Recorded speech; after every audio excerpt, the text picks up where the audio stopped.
ఉగాది శుభాకాంక్షలు। ఈరోజు ఉగాది పచ్చడి అందరి ఇంట్లో చేసి ఉంటాం కదా, ఒక్కొక్కరు కూడా ఒక్కొక్క వెరైటీగా చేస్తారు। ఎలా చేస్తే కూడా చాలా బాగుంటుంది టేస్ట్ మాత్రం ఈ 6 ఐటమ్స్ వేసి చేయడం వల్ల।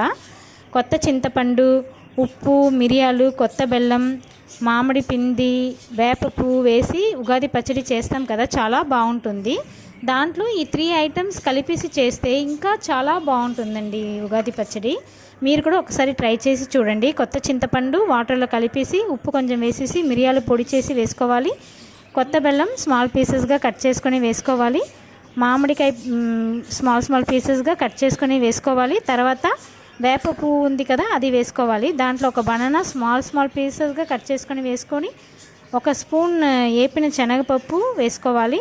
దాని తర్వాత కొబ్బరి ముక్కలు స్మాల్ పీసెస్గా కట్ చేసుకొని వేసుకొని కలిపి తింటే చాలా బాగుంటుందండి। మీరు కూడా ట్రై చేయండి।